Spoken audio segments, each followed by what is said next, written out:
This is probably the best chicken breast I have ever made. I'll start by cutting a chicken breast in half. I made this preparation very detailed so you can achieve an amazing result in the kitchen. Then, I'll place plastic wrap on top so I can pound it with a meat mallet. Pound it well. You'll see how worth it is to make a recipe like this for dinner. I'll add wheat flour to this bowl here. Now, I'll coat the entire chicken, making sure to cover all sides properly. Tell me from which city you're watching us so I can send you a special greeting. Today's greeting goes to Michael Johnson from New York. I'm happy that you're enjoying our recipes. In a bowl, I'll add 2 eggs, 1 teaspoon of salt, half a teaspoon of black pepper, 3 cloves of garlic chopped, parsley to taste, half a cup of grated Parmesan cheese. I'll mix everything well until all the ingredients are perfectly combined. It should have this texture, perfect for the next step. Now, I'll take the chicken breast that I coated and dip it into the mixture. It's really easy to make. If you have any doubts, just follow what I'm doing. It will turn out perfect. Simple, quick, and irresistible. This recipe is perfect for any occasion. Try it at home and let me know what you think. Now it's ready for the next step. I'll add 2 tablespoons of butter. Stir well as it melts. You'll be amazed at how easy it is to create something so delicious and special. Now, it's time to fry it. This is one of those recipes that you make once and never forget. So tasty and practical. When it reaches this golden color, it's perfect. In the same pan, I'll add 1 cup of chicken broth, 2 cloves of garlic chopped, 2 tablespoons of lime juice, parsley to taste, 1 tablespoon of butter. Stir well while it cooks. You'll notice the color changes to this beautiful shade. Now, place the chicken in the pan to cook in the sauce. Turn it over so the mixture gets fully absorbed by the chicken. I have to confess, the smell of this dish is incredible. Surprise your family with a wonderful dinner by preparing this amazing recipe. Now, just transfer it to a plate, cut it, and taste this delight. Look at this fantastic appearance. It's perfect. If you look closely, the texture is also very tender. If you're looking for flavor, convenience, and speed, you've just found the best recipe on the internet. This chicken is totally worth making for dinner. It's perfect for gathering the family. If you like this preparation method, you're going to love my next tips. I still have many other secret recipes to share, so stay tuned and don't miss anything. I discovered the trick that changed my life in the kitchen. Now, I only make chicken this way.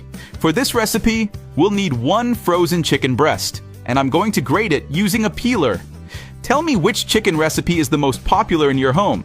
I'd love to know. Now I'll transfer everything to a bowl. Here we have 2 potatoes, and we'll also grate them using the peeler. And before I forget, tell me what city you're watching us from so I can send you a big hug. Today's hug goes to Daniel Moore from Chicago.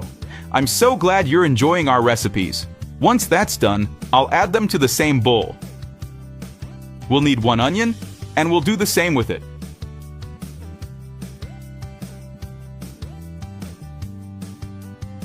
We'll add the onion to the bowl. Now I'm going to grate 200 grams of mozzarella cheese, and we'll put it in the bowl, then add 1 egg, 1 teaspoon of oregano, 1 teaspoon of salt, 1 teaspoon of black pepper, and mix it all together really well. Make this recipe at home and come back to tell me what you thought. I'm sure you and your whole family will love it.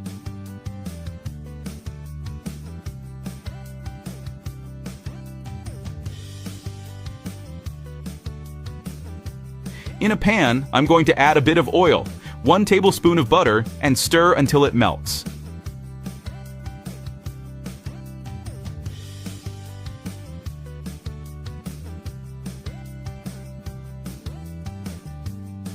Once that's done, I'll transfer all the mixture into the pan.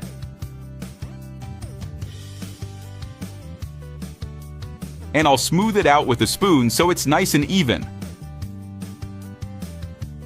I'll cover and let it cook for 15 minutes. After that, I'll flip it using a plate and put it back in the pan. Cover again and leave it for another 10 minutes.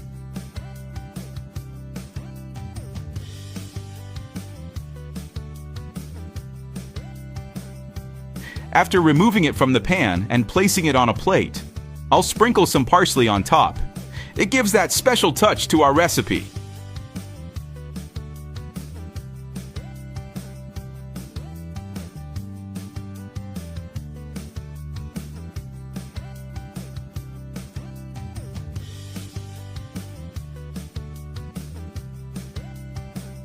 This recipe is absolutely delicious.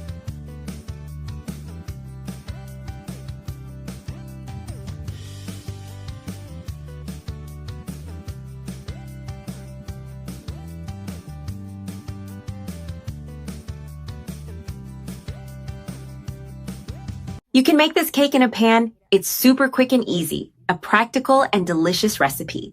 To start, I add 1 tablespoon of butter to the pan and let it melt completely. The butter has fully melted. Now I add 1 heaping tablespoon of sugar. I stir well to dissolve the sugar and let it caramelize with the butter.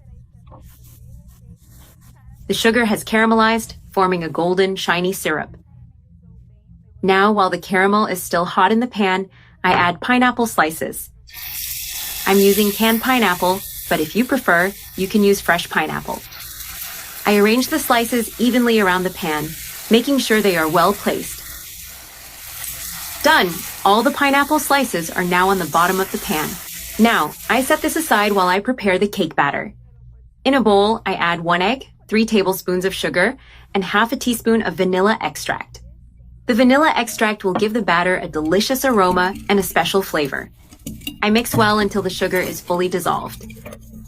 Now, I add half a cup of oil and half a cup of milk. I mix again until all the liquid ingredients are well incorporated. Then, I add 1.5 cups of sifted all-purpose flour, which helps make the batter lighter.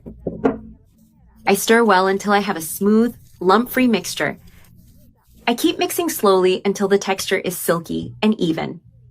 The batter is now well mixed. Now I add half a tablespoon of baking powder.